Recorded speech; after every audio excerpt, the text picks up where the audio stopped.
মৌলভী আব্দুল শোভান সাহেবের সাথে আমার পরিচয় অনেক আগে থেকে। 1991 সালে গয়েশপুর হাই স্কুলের শিক্ষক হিসেবে যোগদান করার মাধ্যমে তার সাথে আমার পরিচয়ের ঘনিষ্ঠতা আরও বৃদ্ধি পায়। উনি বয়সে আমার থেকে অনেক বড় ছিলেন। তিনি ছিলেন একাধারে হাই স্কুলের শিক্ষক এবং গয়েশপুর জামে মসজিদের ইমাম। কিন্তু নির্বিরোধী এই ভালো মানুষটার প্রতি করা হয়েছিল খুব বড় অন্যায়। হাস্যকর এক অপরাধের ধুয়ো তুলে গ্রামের মানুষ কেড়ে নেয় তার ইমামতি। হাই স্কুলের চাকরির মেয়াদ শেষ হলে তিনি চলে গেলেন পুরোপুরি অবসরে। কিন্তু তার সাথে আমার যোগাযোগ তখনও ছিল। ধর্মীয় বিষয় ছাড়াও আমাদের অন্যান্য বিষয় নিয়ে আলোচনা হতো। এই আলোচনার মাধ্যমে একদিন জানতে পারলাম তিনি পানি পড়া, তাবিজ দেওয়ার পাশাপাশি ঝাড়ফুঁকও করেন। নতুন তথ্য হলো আগে এইসব কম করতেন, কিন্তু সংসারের অভাবের কারণে এখন একটু বেশি করেন। যাই হোক, মূল গল্পে আসি।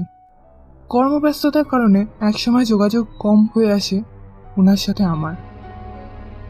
মাসখানেক পর ওনার খোঁজ নিয়ে জানতে পারি উনি খুব অসুস্থ।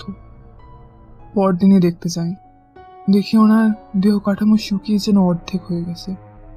আমি এসেছি জানতে পেরে পাশ ফিরে আমার দিকে তাকালেন। ওনার অবস্থার কথা জানতে পেরে আমি বললাম, আপনার কিছু হবে না, আপনি তাড়াতাড়ি সুস্থ হয়ে যাবেন। না বাবা, এই অসুখ আমার আর সারবে না, এটা কোনো অসুখ নয়। না না, অত ভাববেন না, ভালো চিকিৎসা করালে আপনার অসুখ সেরে যাবে। তিনি আর কিছু না বলে মাথায় এপাশ ওপাশ করতে লাগলেন। সেদিন চলে এলাম, এরপর চলে গেল আরও একটা মাস।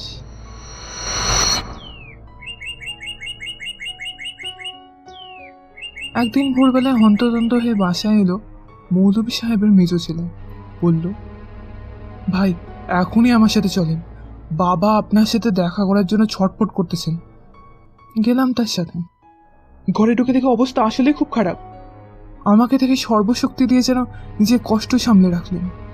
আমাকে ছাড়া বাইরের সবাইকে বাইরে চলে যেতে বললেন। বাইরে যাওয়া মাত্রই আমার হাত চাপটে ধরে বললেন, বাবা মনে আছে তোমাকে বলেছিলাম এটা কোনো অসুখ নয়?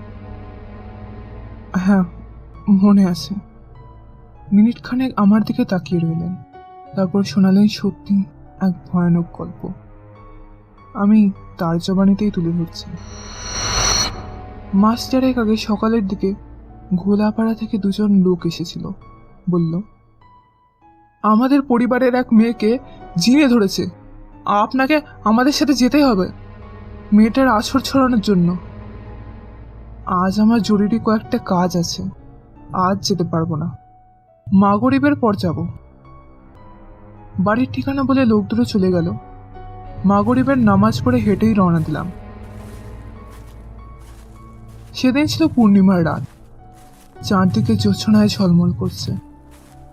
গয়েশপুর স্কুল ছাড়িয়ে উঠলাম যমুনার এক ছোট্ট সেতুতে।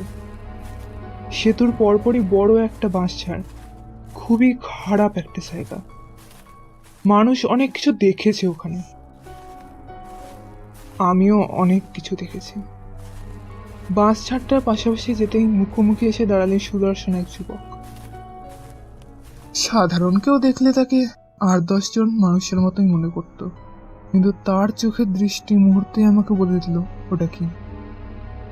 অনেক বছর ধরে ওরকম দৃষ্টির সঙ্গে আমি পরিচিত, কিন্তু কিছু না বলে পাশ কাটাতে গেলাম। মৌলভী সাহেব আসর চালাতে যাচ্ছেন? আমি চুপচাপ এগিয়ে গেলাম ওটাকে পিছনে ফেলে। যাবেন না মৌলভী সাহেব, কেন? গেলে আপনারই ক্ষতি হবে, কারণ আমি ধরেছি মেয়েটিকে। এবার সত্যই রেগে গেলাম। কি ক্ষতি করবি তুই? তোর মতো ওই রকম অনেক জিনিস দেখা আছে আমার, হুমকিও শুনেছি, কিন্তু আজ পর্যন্ত কেউ কিছু করতে পারেনি। কিন্তু আমি পারবো, চলে যা, এখনো সময় আছে।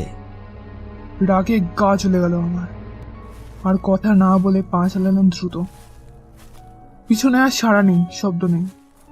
ঘোলাপাড়া গিয়ে ভর হওয়া মেয়েটির সামনে দাঁড়ানো মাত্রই দাঁত খিচিয়ে বলল, কিরে, আমার কথা শুনলি না তো? এত মানা করলাম তাও শুনলি না? এরপর অকথ্য ভাষায় গালাগালি করতে শুরু করলো। ঘন্টাখানেকের মধ্যে মেয়েটির আঁচড় ছাড়ালাম। শেষমেশ আমাকে ছাড়িয়ে দিলি, তাড়িয়ে দিলি আমাকে। বুঝবি, এখন তুই বুঝবি। এই বলে বিকট এক চিৎকার করে মেয়েটি জ্ঞান হারলো।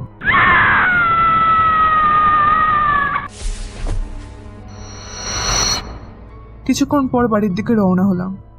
মেয়েটির বাবা আমার সাথে লোক দিতে চেয়েছিল, কিন্তু আমি মানা করে দিলাম। ফিরতি পথে বাস ছাড়টার পাশে আসতেই দেখলাম আবার ওটা এসে দাঁড়িয়েছে। এবার আর সুন্দর চেহারা নয়, আসল রূপে। চোখ দুটো যেন জ্বলন্ত কয়লার টুকরো, শরীরের মধ্যে ভালুকের মতো বড় বড় লোম, পায়ের মধ্যে দগদগ একটা ঘা, দেখতে খুবই ভয়ানক। গায়ের লোম সাথে সাথে দাঁড়িয়ে গেল। আমাকে দেখেই ভয়ঙ্কর গলায় বলল, কিরে, মেয়েটির আসর চালিয়ে দিয়ে এলি, আমাকে থাকতে দিলি না। তোকে এত নিষেধ করা সত্ত্বেও আমার কথা শুনলি না। আমার কাজ আমি করেছি, বললাম স্বাভাবিক সুরে। কাজ করেছিস তাই না? আমাকে তোর শক্তি দেখালি, আমাকে। এত বড় সাহস তোর! এবার দেখ আমার শক্তি। দপ করে জ্বলে উঠলো একটা আগুনের গোলা। কিছু বুঝে ওঠার আগেই ওটা এসে ঢুকে গেল আমার ভেতর।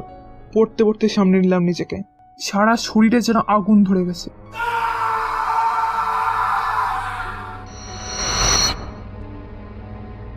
কোনো মতে বাড়িতে এসে সেই যে শুয়ে পড়লাম, আর উঠতে পারলাম না।